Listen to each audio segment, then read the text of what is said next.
ख्रिस्त में मसीही विश्वासी माता पिता भाई बहन जवान ज्योति और प्रिय बेटा बेटियां, आज हम लोग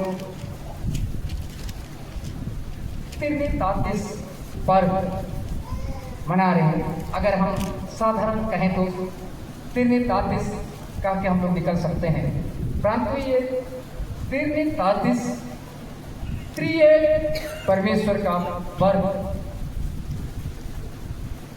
पिता पुत्र और पवित्र आत्मा का पर्व। ये तीन चीज, पिता पुत्र और पवित्र आत्मा, ये तीनों एक चीज है। अगर पिता केवल कहें और सिर्फ पिता के ऊपर केवल विश्वास करें तभी हम अधूरा है। अगर पुत्र केवल कहें और पुत्र का नाम से केवल हम विश्वास करें तो वो भी अधूरा है। अगर हम आत्मा केवल कहें और आत्मा केवल के ऊपर विश्वास करें तभी अधूरा है। लेकिन हम पिता के ऊपर, पुत्र के ऊपर और पवित्र आत्मा, ये तीनों एक चीज है। और हम तीनों चीज को अगर हम विश्वास करते हैं और उसके आधार पर हम चलते हैं तो हम अनंत जीवन पाएंगे। आज यही तो आज त्रिएक परमेश्वर का पर्व जो त्रितातीस काल में हम प्रवेश करते हैं, जो त्रिएक परमेश्वर का पर्व हम लोग मना रहे हैं। ख्रिस्त में प्रिय, आज त्रितातीस काल, आज पवित्र आत्मा का, पिता का, पुत्र का वो मेल मिलाप, आज हम उस तीनों के ऊपर हम विश्वास करते हुए इस संसार के सफर में हम आगे बढ़ने का समय और अवसर है। हम तीनों के ऊपर विश्वास करते हुए अगर हम आगे बढ़ते हैं, पिता के ऊपर, पुत्र के ऊपर और पवित्र आत्मा के ऊपर, तो मजाल है दुनिया का कोई समस्या या कोई बीमारी या कोई परीक्षा हम लोग को परमेश्वर का प्रेम से अलग कर सकता। कोई चीज हम लोग को अलग नहीं कर सकता। अगर ये तीनों चीज, पिता, पुत्र और पवित्र आत्मा, हम अपने जीवन पर हम उसको बसा लें और हम कहेंगे पिता भी मेरे साथ है, पुत्र भी है, पवित्र आत्मा भी है, ये दुनिया का कोई मुझे परेशानी या बीमारी मुझे परमेश्वर का प्रेम से अलग नहीं कर सकता। मजाल है हमको अलग कर सकते। हमारा मृत्यु भी हो जाएगा लेकिन परमेश्वर का प्रेम से हमें अलग नहीं कर सकता। शरीर तो मृत्यु में हो सकता है, मर सकते हैं, लेकिन आत्मा किसके पास होगा? परमेश्वर के पास। इसलिए आज त्रिएक परमेश्वर का पर्व जो मना रहे प्रिय, आज हम लोग को इस पर्व का महत्व को आज समझना है। आज पवित्र आत्मा हम हर एक के लिए दिया गया है। ये नहीं कि पादरी के लिए दिया गया है, प्रचार के लिए दिया है और किसी पंच के लिए नहीं। प्रभु यीशु मसीह ने कहा, मैं तुम्हारे लिए जगह तैयार करने के लिए जाता हूं और जब मैं वहां जाऊंगा तो तुम्हारे लिए क्या भेज दूंगा? पवित्र आत्मा। तुम्हारे लिए सहायक भेज दूंगा, जो पवित्र आत्मा जो तुम्हें क्या करेगा? गाइड करेगा, अगुवाई करेगा। आज जो पवित्र आत्मा हम हर एक के जीवन में वो अगुवाई करता है, वो आवाज मारता है। जैसे हम हमारा प्रिय बेटा बेटियों को आवाज मारते हैं, ये बेटी इधर आओ ना, ये बेटा इधर आओ ना। वो पवित्र आत्मा चिल्ला के आवाज नहीं मारता, लेकिन हमारे अंदर वो आवाज देता है। हम जब कहीं गलत रास्ता में जा रहे हैं, किसी से लड़ने के लिए जा रहे हैं, किसी का चुगली बात करने जा रहे हैं, तो पवित्र आत्मा अंदर से कहता है, हम लोग आवाज मारता है, नहीं बेटा ये गलत है, चुगली बात मत करो। वो पवित्र आत्मा अंदर से बात कर। लड़ाई करने के लिए जा रहे हैं, झगड़ा करने के लिए, उस टाइम भी पवित्र आत्मा रोकता है, नहीं तेरे अंदर मैं पवित्र आत्मा हूं, तुझे लड़ाई करना अच्छा नहीं, लड़ाई मत कर। हम कहीं गलत रास्ता, कहीं भट्टी की ओर जा रहे हैं नशा पीने के लिए, तो पवित्र आत्मा अंदर से कहता है, नहीं आज ही तो 2 दिन हुआ है प्रबोध दिया हूं, मुझे नहीं जाना चाहिए। पवित्र आत्मा हमें अंदर से आवाज मारता है, लेकिन हमारे अंदर 2 चीज वास करता है, एक पवित्र आत्मा, दूसरा दुष्ट आत्मा, शैतान का आत्मा। जो पवित्र आत्मा कहता है, मना करता है कि नहीं जाना चाहिए, गलत है, लड़ाई नहीं करना चाहिए, गलत है। लेकिन वो दुष्ट का आत्मा जो है वो चल चल चल लड़ना देखी जाएगी, चल लड़, तेरी जीत होगी। पवित्र आत्मा हमें उसकाता है। लेकिन लड़ाई करने के बाद क्या हम शांति से जीवन बिता सकते हैं? लड़ाई करने के बाद हम हंस सकते हैं? लड़ाई किसी के झगड़ा करने के बाद हमारा चेहरा में सैनिक दिखेगा? नहीं। वो दुष्ट का काम है, हमारा चेहरा में उलझन दिखेगा, हमारा चेहरा में निराशा दिखेगा, हमारा आंख लाल दिखेगा। और ये पवित्र आत्मा ऐसे कर सकता है? नहीं, वो दुष्ट आत्मा हमारे साथ ऐसे कराएगा और हमारा चेहरा को उलझन में डाल देगा। हमारा आत्मा को, जो परमेश्वर का आत्मा पवित्र आत्मा है, उसको शोकित करता है। क्रिस्त प्रिय, आज पवित्र आत्मा आज पिता के साथ वो है, यीशु मसीह के साथ जुड़ा हुआ है। वो पवित्र आत्मा हम हर एक के लिए दिया गया है। आज ये पवित्र आत्मा को हम आसान नहीं, लेकिन वो पवित्र आत्मा को हम अपने ऊपर राज्य कर देंगे। हम गुस्सा करें, गुस्सा करना अच्छी बात नहीं है। हम गुस्सा करके हम तुरंत उसका आता है दुष्ट आत्मा, चल चल लड़ लड़, मार मार उसको मार, वो उसका आएगा और लड़ाई कराएगा, उसका आएगा। और वो 100% है कि लड़ाई करने के बाद हमारा नुकसान ही होगा, हमारा आत्मा का भी निराशा होगा, हमारा परिवार का भी नुकसान होगा। हमारा कई बात लड़ाई झगड़ा करने के बाद हमारा 90% हमारा नुकसान ही होगा, लेकिन भलाई नहीं होगा। आज ये पवित्र आत्मा हमारे जीवन में कार्य करता है। प्रिय, आज हम पवित्र आत्मा को हमारे जीवन में हम लोग राज्य करने दें, पिता को हमारे अंदर राज्य करने दें और पुत्र को हमारे अंदर राज्य करने दें, क्योंकि उसने कहा तेरा शरीर मेरा पवित्र मंदिर है। ये परमेश्वर का मंदिर है, इसमें परमेश्वर का आत्मा वास करता है। हमारा शरीर परमेश्वर का, ये हमारा नहीं। ख्रिस्त प्रिय, एक पास्टर के पास, उसका चर्च का ही व्यक्ति था, चर्च का मेंबर था, तो एक पास्टर के पास जाता है। आप पास्टर बहुत अच्छा संदेश देते हैं कि लड़ाई नहीं करना है, गुस्सा करना गलत है, इसलिए गुस्सा नहीं करना है, ऐसे करके तो कहते हैं। लेकिन मेरे अंदर तो बहुत ज्यादा गुस्सा है, हाई ब्लड प्रेशर रहेगा ना तो गुस्सा तो आएगा ही। किसी के अंदर प्रेशर रहता है तो छोटी छोटी बात के लिए गुस्सा करता है, शायद हो सकता है उसके अंदर प्रेशर था होगा, वो छोटी छोटी बात के लिए अपनी पत्नी से क्या करता था, लड़ाई करता था। और लड़ाई करेगा तो जब तक एक दो थप्पड़ नहीं लगेगा उसका गुस्सा ठंडा नहीं होता। ऐसे समय में पास्टर के पास वो जाता है और कहता है, पास्टर साहब आप अच्छा संदेश तो देते हैं, लेकिन मेरे अंदर तो बहुत ज्यादा गुस्सा है। जब तक मेरी पत्नी कुछ गलत करती तो जब तक थप्पड़ नहीं मारता हूं मेरा गुस्सा ठंडा नहीं होता। पास्टर ने कहा, भाई साहब बहुत अच्छी बात है, गुस्सा करना गलत बात नहीं है, गुस्सा करना गलत बात नहीं है, आप गुस्सा कीजिए, लेकिन आप तुरंत गुस्सा मत कीजिए। गुस्सा आप करना, गलत होने पर गुस्सा करना, लेकिन 24 घंटा के बाद में उस गुस्सा को दिखाना है। 24 घंटा के बाद में दिखाना। दूसरा दिन है, घटना घटी, उसकी पत्नी कुछ गलती कर गई और उसको याद आ रहा है, यार आज तक तो मेरी पत्नी गलत करती तो मैं थप्पड़ लगाए बिना ठंडा नहीं हुआ मेरा गुस्सा। और पास्टर ने तो कहा 24 घंटा के बाद में गुस्सा करना। अब मैं क्या करूं, ठीक है देखता हूं 24 घंटा के बाद इस गुस्सा को मैं निकालूंगा इसके ऊपर। तो 24 घंटा बीतने में तो टाइम लगेगा, एक दिन पूरा चलेगा, फिर पूरा रात, तब दूसरे दिन 24 घंटा होगा। वो इंतजार करते रहा। तो उसकी पत्नी तो है, घर में तो काम करेगी, खाना तो बनाएगी, सुबह में उसको अच्छा हलवा बना के दे दी, हलवा भी खाया, बहुत टेस्टी हलवा। शाम को उसने बिरयानी बना के दे दी, बहुत टेस्टी बिरयानी भी लगा।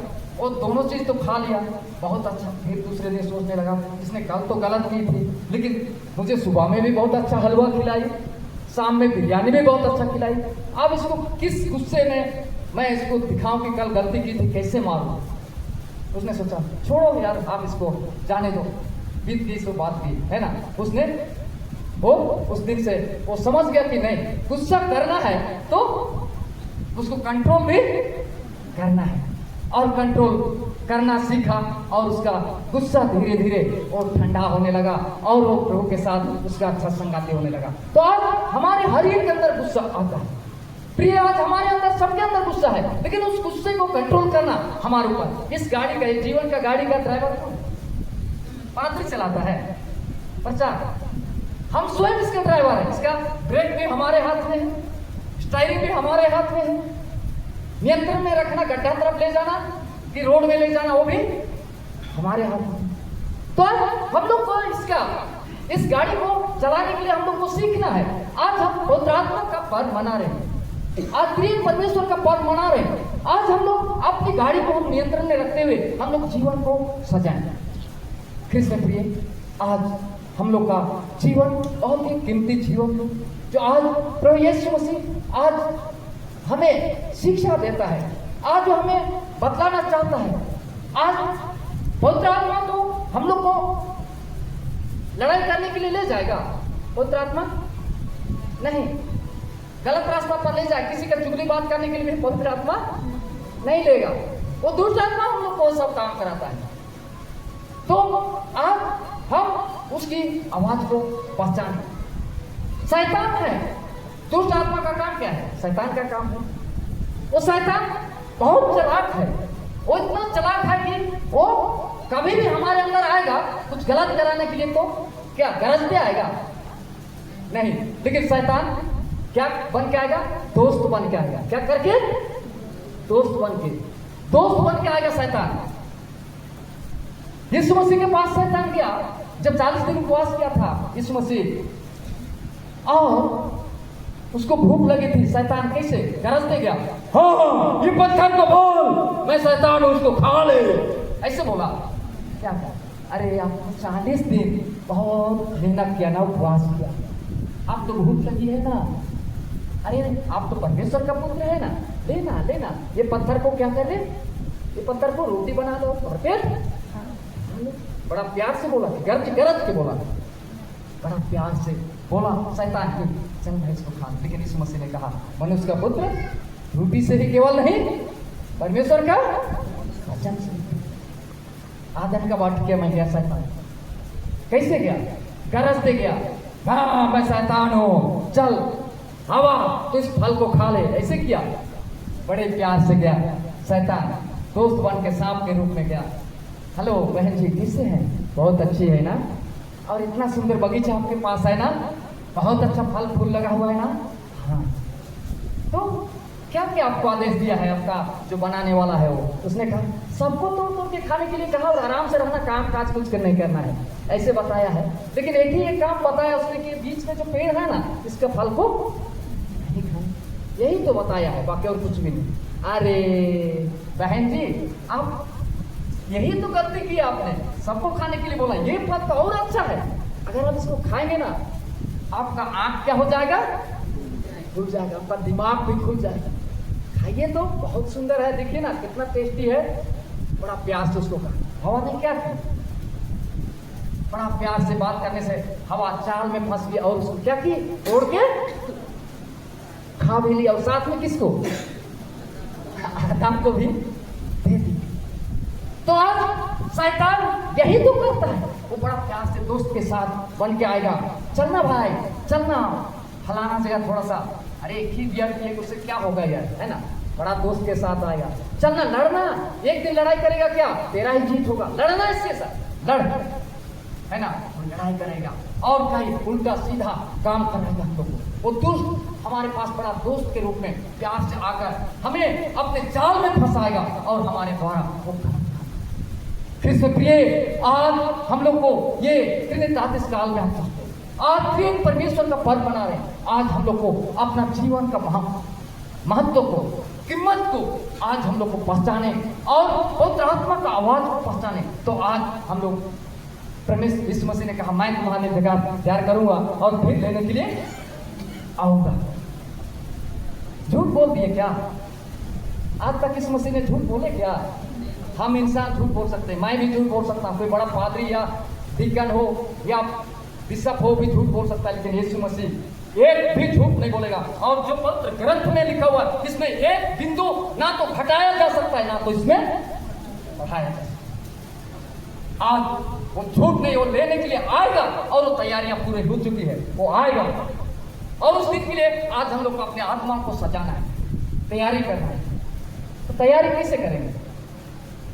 तैयारी कैसे? बढ़िया बढ़िया कपड़ा उपड़ा सिला उला के, है ना, डिसिप्लिन के साथ, ऐसे चलेगा क्या? वही तैयारी करेंगे? नहीं, हमारी आत्मा को क्या करना है? तैयार करना, प्रार्थना के साथ, विश्वास के साथ आज हमारी आत्मा को तैयार करना। एक नहीं, एक व्यक्ति एडवर्टाइज देने के लिए साबुन बेचने के लिए चला और एक टेम्पो में पूरा साबुन भर के ले गया, पूरा साबुन भर के ले गया और एडवर्टाइजमेंट कर रहा है, ये साबुन ले लो, साबुन ले लो, ये साबुन ले लो, ये साबुन बहुत अच्छा है, ये साबुन को एक बार लगाएंगे आपका कपड़ा क्या हो जाएगा? चमक जाएगा, है ना। एक प्रचार कर रहा है और माइक में और टेम्पू देकर एक जगह खड़ा कर, सब लोग आए, भीड़ का भीड़ आके वो साबुन खरीदने लगे। सब लोग बोल रहे बहुत अच्छा है, अच्छा है, धो के भी दिखा रहा है एक कपड़ा लेके और दिखा रहा है, तो सब लोग विश्वास कर रहे हैं, सब लोग ले रहे हैं, सब लोग ले रहे हैं, सब लोग ले रहे हैं। और वो टिप्पू में भर के ले गया तो साबुन सब थोड़ी देर में खत्म। उसमें एक टिक्की सिर्फ बचा हुआ था, एक पीस बचा हुआ था। एक बूढ़ा आदमी आता है, कैसे साबुन है बेटा? ये बहुत अच्छा साबुन है बाबू, ये साबुन बहुत अच्छा है बाबा, आप ले लीजिए, जिससे धोएंगे आप एक ही बार साबुन लगाएंगे, थोड़ा रगड़ेंगे आपका कपड़ा साफ हो जाएगा, ऐसे समझा रहा है। तो क्या बोले बाबू, आप एक बार और समझा दो। और समझाया, दूसरी बार और समझाया, तीसरी बार और समझाया। उसने देखा, उसी के ओर उसकी ओर देखने लगा। वो जो साबुन बेचने वाला व्यक्ति की ओर देख रहा है, वो देख रहा है। उसके बाद क्या कर रहा है, अच्छा बाबू आपने बहुत अच्छा आपने बोले कि ये साबुन बहुत कपड़ा का मैल को छुड़ाता है, साफ सुथरा हो जाता है, ऐसे सब कुछ बहुत अच्छा लगा आपका बताना। और सब आपका साबुन भी बिक गया, अब एक ही पीस बचा है, ठीक है मैं इसको भी ले जाऊँ। लेकिन आप ये बात बताइए कि ये आपका कपड़ा क्यों गंदा है? आप तो ये साबुन बेच रहे, सबका कपड़ा साफ होने के लिए साबुन दे रहे हैं, लेकिन आपका कपड़ा क्यों गंदा है? उसने कहा बाबा बात ऐसी है, मैं रोज सुबह ही जल्दी उठ जाता हूँ, कपड़ा ये साबुन बेचने के लिए ऐसे ही निकल जाता हूँ, टिप्पू में भरता हूँ और निकल जाता हूँ। मेरा कपड़ा धोने का समय मेरा नहीं लगता है। वो खुद दूसरे को बता रहा है कपड़ा धोने से साबुन से सब निकल जाता है, लेकिन उसका कपड़ा क्या है? ना है। तो बाबू ये आप सही बात बताए हैं, सही बात बताए, लेकिन आपका कपड़ा तो गंदा है। पहले आपने अपना कपड़ा धो, उसके बाद में फिर दूसरे का कपड़े को भी आप साफ करने के लिए बताएं। फिर से प्रिय, मेरा कहने का अर्थ क्या है? आज हम चाहे पादरी हो, चाहे प्रचार हो, चाहे बिशप हो, या हम अच्छा प्रार्थना करने हो वाले हो, वचन पढ़ने वाले हो, आज हम पहले हम अपने आप को देखें, अपने आप का। हम दूसरे को तो शिक्षा हम देते हैं, परंतु हम अपने अंदर क्या बुराई है, क्या गलतियां है, हमारा आत्मा कितना गंदा है, आज उसको पहले हम लोग को साफ करना है, उसको साफ करना है, तब जाके हम दूसरे का भी मैल को हम निकाल सकते हैं। कहने का क्या है प्रिय, क्या हम लोग मसीह जीवन में हमारे आत्मा को क्या करना है, हम लोग को साफ सुथरा, हमारा आत्मा को तैयार करना है।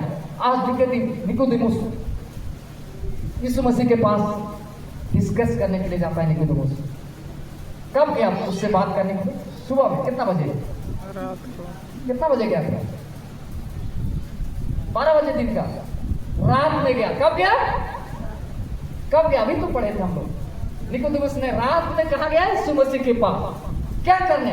पूछने के लिए कि मैं अनंत जीवन पाने के लिए, स्वर्ग जाने के लिए मैं क्या करूं? रात में क्यों गया जानते हैं? क्योंकि वो बहुत बड़ा एक सरदार था, राजा था निकोदेमुस, इस्राएलियों का, यहूदियों का। तो उसको डर था, क्योंकि यहूदी लोग यीशु मसीह को परमेश्वर का पुत्र नहीं मानते थे। तो निकोदेमुस को डर था कि अगर मैं दिन में जाऊंगा यीशु मसीह के पास तो लोग देखेंगे और मुझे अपमानित करेंगे, मेरा नाम अपमानित होगा। इसलिए मैं वो कब गया? रात में, ताकि कोई ना देखे। चुपचाप से जाके यीशु मसीह से मैं डिस्कस करूं कि स्वर्ग जाने के लिए क्या क्या करना है। वो यीशु मसीह के पास रात में गया मिलने के लिए, और वो जानता है कि प्रो यीशु मैं मैं जानता हूं कि तू परमेश्वर की ओर से आया, परमेश्वर का पुत्र है, क्योंकि तू अद्भुत अद्भुत काम करता है, बीमारों को चंगा करता है, दुष्ट आत्मा को निकालता है, और इतना बड़ा बड़ा अद्भुत काम करता है। अगर परमेश्वर का पुत्र नहीं होंगे और नहीं होते, स्वर्ग से नहीं आए होते, तो ये सब काम कर नहीं सकते। आप सचमुच परमेश्वर का पुत्र है, लेकिन आप एक बात बता दीजिए कि मैं स्वर्ग जाने के लिए क्या करूं, कैसे करूं? यीशु मसीह ने क्या कहा? रोज गिरजा जाना, रोज वचन पढ़ना, रोज विनती करना, ऐसे कहा। पवित्र आत्मा से और जल से तू क्या कर? बपतिस्मा ले। जब तक तू पिता पुत्र बपतिस्मा देते समय कैसे क्या पिता के नाम से तुझे बपतिस्मा देता हूं, ऐसे करते हैं क्या? या यीशु मसीह के नाम से तुझे बपतिस्मा दे रहा हूं, ऐसे कभी सुने हैं? पिता पुत्र पवित्र आत्मा के नाम से तुझे बपतिस्मा, तीनों को लेकर बपतिस्मा दिया जाता है। जब तक तू पवित्र आत्मा का जल और आत्मा से बपतिस्मा नहीं लेगा, स्वर्ग राज को देख नहीं सकता। तो इसका मतलब आज तो यहाँ पर कोई बिना बपतिस्मा लिए हुए नहीं है। हम सब लोग बपतिस्मा लिए। हम लोग को कब ले गया बपतिस्मा लेने में? पता है आप लोगों को कितना तारीख को आप लोगों का बपतिस्मा हुआ था? किसी को नहीं ना? क्योंकि हमारे जिन चर्च में कल्चर है, इतना छोटा बच्चा को लेके गोद में रख दिया और बपतिस्मा, वो बपतिस्मा लेने से हम स्वर्ग चले जाएंगे। जब तक हम दिल से हम यीशु मसीह को अपने जीवन में हम लोग नहीं बसाएंगे, पवित्र आत्मा को डेरा नहीं देंगे और यीशु मसीह के ऊपर विश्वास नहीं करेंगे, स्वर्ग के राज में वो हम लोग देख। आज इस कारण आज हम लोग अपने आत्मा को तैयार करना है, अपने आत्मा को सजाना है, विश्वास करना है, तब हम परमेश्वर के राज्य में हम लोग प्रवेश कर सकते, तब हम परमेश्वर के साथ मिल सकते हैं, यीशु मसीह के साथ मिल सकते हैं। ये कभी दुविधा में ना रहे कि मेरा तो बपतिस्मा हो गया, मेरा तो कंफर्मेशन भी हो गया, मैं तो रोज गिरजा जाता हूँ, समाज भी जाता हूँ, वचन भी पढ़ता हूँ, मैं स्वर्ग चले जाऊंगा। ये नामुमकिन है। स्वर्ग जाना है तो संघर्ष करना होगा, अपने आप को पवित्र करना होगा, अपना जीवन को सुधारना होगा। ये जब तक ये नहीं होगा, हम परमेश्वर के राज्य को देख आज हमारे लिए बहुत ही महत्वपूर्ण समय है जो अपने जीवन को सजाने और संवारने का। हम पढ़ रहे थे कि यहां पर निकोदेमुस का सवाल होता है, आपने नया जन्म लेने के लिए कहते हैं प्रभु, जो बूढ़ा आदमी कैसे नया जन्म लेगा, जो एक बार पृथ्वी में आ गया, क्या दोबारा अपनी मां के गर्भ में जाएगा फिर दोबारा पैदा लेगा? लेकिन निकोदेमुस को बात समझ में नहीं आ रही कि वो शारीरिक जन्म के बारे में वो सोच रहा था, लेकिन यीशु मसीह वो शारीरिक जन्म के बारे में नहीं, वो आत्मा से जन्मने की बात कर रहा था। जो शरीर से जन्मा है वो शरीर है, जो आत्मा से जन्मा है वो आत्मा है। आज जब तक हम नए सिरे से अपने जीवन को ना सजाएं, ना तैयार करें, तो हमारा ये शारीरिक पैदाइश और जीवन ये व्यर्थ है। बहुत समझाने का प्रयास किया यीशु मसीह ने कि, लेकिन उसको समझ में नहीं आई। और यीशु मसीह अंत में कहता है, तू कैसे बात करता है, तू इतना बड़ा इस्राएलियों का राजा होकर, गुरु होकर भी तू समझ नहीं आता कि नया जन्म क्या है? यीशु मसीह को नाराजगी से साथ भी कहना पड़ता है यीशु मसीह को, तो इतना बड़ा गुरु होकर भी तुझे समझ में नहीं आता, इतना समझाने के बावजूद। आज भी हमारे जीवन में वो है, हम पढ़े लिखे बहुत होंगे, डिग्री डिप्लोमा करके हम आईएएस ऑफिसर हो सकते हैं, लेकिन हमारा समझ में गड़बड़ी है, हमारा समझ में गड़बड़ी है। जो आज हम वही के वही हम लोग बैठे हैं, हम ऊपर नहीं पा रहे हैं, यीशु मसीह के साथ मेल मिलाप नहीं हो पा रहा। प्रिय, आज हम लोग को अपना जीवन आज बनाने की आवश्यकता है, हमारा जीवन को तैयार करने की आवश्यकता है। जो हमारे लिए मौका है, जो आज हम जीवतों के बीच में आएगा, जीवतों के बीच में है तभी तो यहाँ आए है ना, चल के है ना। मरे हुए में होते तो क्या, हाँ सब पता है ना, लेकिन जीवतों में है तो हमें सोचते समझ में कभी तो बुद्धि परमेश्वर दिया है कि पादरी के लिए 4 किलो का दिमाग दे दिया, और 4 के लिए 2 किलो का, और पब्लिक के लिए 1-1 ग्राम का। ऐसे का बात है, ऐसी बात है तो बोलिए ना, ऐसे नहीं है। सबके लिए बराबर दिमाग दिया है, लेकिन हम उस दिमाग को कैसे इस्तेमाल करते हैं, कैसे हम जीवन को सुरक्षित करते हैं, ये हमारे ऊपर डिपेंड करता है। इस गाड़ी को हम किधर को मोड़ना है हमारे ऊपर है। कृष्ण प्रिय, आज हम लोग को ये अपना महत्व को समझना, अपना कीमत को समझना हमारे लिए आवश्यकता है। आज लास्ट में यीशु मसीह कहता है, यहाँ हम देखते हैं, यहाँ पर 14 में कहता है, और जिस रीति से मूसा ने जंगल में सांप को ऊंचे पर चढ़ाया, उसी रीति से अवश्य है कि मनुष्य का पुत्र भी ऊंचे में चढ़ाया जाएगा, ताकि जो कोई उस पर विश्वास करे वह अनंत जीवन पाए।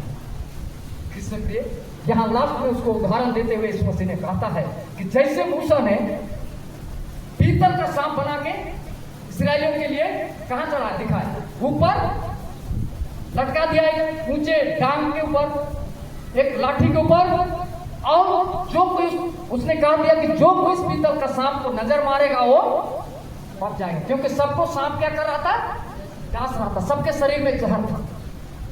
लेकिन आज वो जहर हमारे शरीर में भी है। कौन सा जहर? सांप का जहर नहीं, पाप का जहर। क्या चीज का जहर?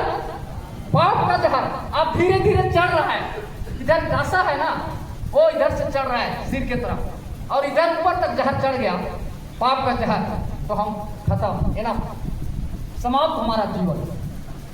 आज हम प्रभु बोल देते हैं, हम बपतिस्मा के वाचा में क्या करते हैं? मैं संसार और शैतान का कार्य और इस देश की बुरी रीति को छोड़ देता, और फिर यहां से निकल के जाकर क्या करते हैं? गड़बड़ी करते हैं ना, तुरंत किसी का चुगली किए, लड़ाई कर दिए, कहीं थोड़ा एक पैक पी लिए, तो हम किसके पास झूठ बोले? मेरे पास किसके पास झूठ बोल रहे हैं हम? बपतिस्मा वाचा में तो करते कि हाँ मैं संसार शैतान सब कुछ छोड़ दिया, लेकिन जाके किसको धोखा दे रहे हैं? हम अपने को दे रहे हैं कि नहीं? झूठ किसके पास बोल रहे हैं? परमेश्वर के पास। नहीं सुनता है क्या? उसका कान बहिरा है, ठीक भी लगा हुआ है, परमेश्वर के पास। इसीलिए वचन में कहता है, अगर कोई बिना मेरा देह को, लहू को बिना पहचाने खाएगा, वो बहुत लोग सो भी गए और बहुत लोग बीमार भी होंगे। आज सबसे अधिक अगर बीमार लोग होंगे तो हमारे मसीह लोगों में ज्यादा बीमारी, क्योंकि हम झूठ बोलते हैं, हम पाप करते हैं। बहुत सारा बीमारी हमारे मसीह लोगों में जीवन में, बहुत सारा बीमारियां, क्योंकि हम प्रभु बोल भी ले रहे हैं, करार कर रहे हैं, कसमें खा रहे हैं, मैं संसार को, शैतान को सब छोड़ रहा हूं, और जाके वही करते हैं जो नहीं करते। आज कृष्ण प्रिय मैं कह देना चाहता हूं, आज हमारा जीवन, आज हम जो कुछ भी करार करते हैं, जो भी हम बोलते हैं, जो भी हम करते हैं, सब परमेश्वर की दृष्टि में उससे छुप नहीं सकते। कितनों भी बंद कमरे में हम गलत करेंगे, वहां भी प्रभु है, आज देखता है। प्रिय, आज हम लोग अपना जीवन को तौले देखें। आज वो कहता है कि जैसे मूसा ने पीतल को ऊंचे पर चढ़ाया, जिसने नजर मारा वो बच गया, उनका जहर उतर गया। उसी रीति से हमारा प्रभु यीशु मसीह भी कहां से आएंगे? गलगथा पहाड़ के ऊपर, ऊंचे पर, क्रूस पर। और वो कहां था? वो जो यात्री लोग चलते थे रास्ता के किनारे हैं, जो सब लोग, हर जाति के लोग यरूशलेम जाए, सब लोग वो देखे, ऐसे स्थान पर है, वहां इस मसीह को चढ़ाएगा। और जितने लोग उसके नाम पर विश्वास करते इस मसीह के ऊपर, वो क्या करे? अनंत जीवन। आज हम लोग अनंत जीवन पाना है प्रिय। आज अनंत जीवन की बात कही जाए, ये 60 साल की जीवन की बात नहीं कही गई है, यहाँ पर 80 साल की नहीं कही गई है, 120 साल की नहीं, अनंत जीवन। अनंत जीवन मतलब सीमा है, 1000 साल है क्या? 2000 साल। अनंत जीवन उसको सीमा नहीं, वो जीवन के बारे में, वो जीवन मिलने वाला है, वो जीवन पाने वाले हैं। हम सब पवित्र लोग हैं, हम सब विश्वासी लोग हैं, हम सब बपतिस्मा लिए हुए लोग, हम गृह कर लिए लोग, हम सब प्रबोध में भागीदार होने वाले लोग। आज हम सब लोग को अपने जीवन को पहचानना, आज दिन काल में हम अपना जीवन को पवित्र करेंगे, अपना जीवन को शुद्ध करेंगे, और हम प्रभु के साथ मेल मिलाएंगे। प्रभु आज हम लोग के साथ हर एक को पवित्र आत्मा दे दिया है, लोग सही रास्ता पर गए थे, सही रास्ता में हम लोग उस पवित्र आत्मा को वास करने दें, परमेश्वर को हमारे अंदर वास करने दें, क्योंकि वो कहता है तुम दिल का दरवाजा को खोलोगे तो मैं अंदर बाहर क्या करूंगा? अंदर जाके चुपचाप बैठ जाऊंगा, कहता है अंदर बाहर चला फिरा करूंगा। अंदर भी बाहर हमारे साथ चला फिरा करें, हम जहां जाएंगे वहां हमारे साथ। तो आज ये त्रितांश काल में हम प्रवेश करने के लिए, ये त्रितांश काल में हम अपना जीवन को परमेश्वर के हाथ में सौंपें, हम प्रार्थना करें प्रभु से। प्रभु हमारी आत्मा देगा कि हम उस बुराई को छोड़ सकें, उस गलतियों को छोड़ सकें, उस गुस्सा को हम लोग निकाल सकें। हमारे अंदर जो है ना, मेरे अंदर भी ऐसे गुस्सा था, मैं जब तक मेरी पत्नी को गुस्सा चढ़ जाएगा तो थप्पड़ नहीं लगाऊंगा, गुस्सा ठंडा नहीं होता। ऐसे हालत मेरी थी, लेकिन आज वो मेरे लिए 2 थप्पड़ मारेगी तो मैं चुपचाप सह लूंगा, चल यार मार दे कोई बात नहीं। आज परमेश्वर मेरा जीवन को परिवर्तन कर दिया। मैं ड्राम के साथ बराबर से दारू पिया होगा, लेकिन परमेश्वर आज मुझे उससे निकाल दिया। आज जो आप लोग के बीच में परमेश्वर का वचन को बांट सकता, आप लोग के बीच में खड़ा हो सकता। अगर वही बोतल दारू पीने वाला होता तो आप लोग मानते, 2 थप्पड़ लगा के बाहर, है ना, गेट से बाहर, गिरजा घर से क्या बाहर पीता है और यहाँ बोलता है, मार के बाहर निकाल दे। परमेश्वर का धन्यवाद हो, परमेश्वर ने मुझे जीवन दिया जो आज आप लोग के पास इस जीवित वचन का मैं प्रचार कर सकता हूँ, आपको मैं शिक्षा दे सकता हूँ, आपको मैं बतला सकता हूँ कि परमेश्वर का क्या पूर्ण भेदभाव है, परमेश्वर का कैसे प्रेम है, कैसे उसका आशीष प्रिय। आज हम इस पुण्यकाल इस काल हमारे महत्वपूर्ण जीवन है।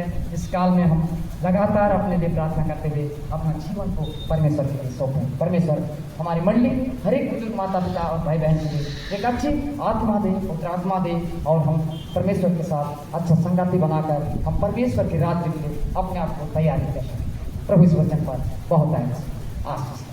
आमीन।